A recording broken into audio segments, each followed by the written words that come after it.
आसचु घंटशिला पर्वत उपर आमे आसचु घंटशिला पर्वत उपर को एक विशेष सूचना पाए एमती एक पत्थर अच्छी बाणासुरंकर एक कारण दर्शाई बाणासुरंकर से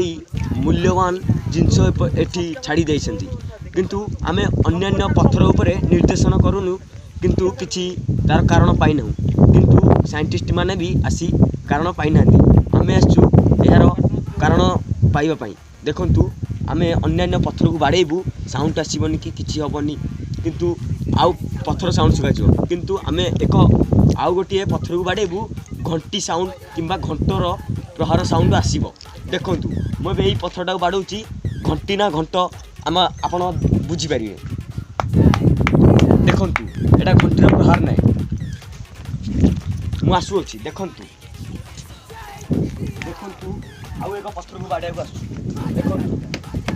एटा घंटीर प्रहार नै किंतु आउ एक पत्थर को बाड़े देखंतु एटा घंटीर प्रहार नै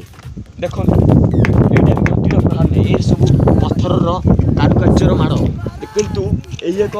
गदा भलिया विस्मय सूचक अछि ये बाणासुरंकर मुख्य कारण जे आमे पाइछु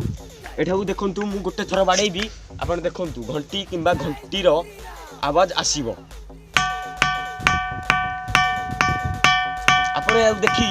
बहुत आश्चर्यजनक होई जिवे देखंतु एहा एक घंटी किंबा घंटर आवाज देखंतु एठारे कोन बाणासुरंकर किछि कारण अछि ना अन्य किछि कारण अछि एहा को खोजिया पाई आमे आस्तिलु बाणपुर ग्रामर जगन्नाथपुर साहिरु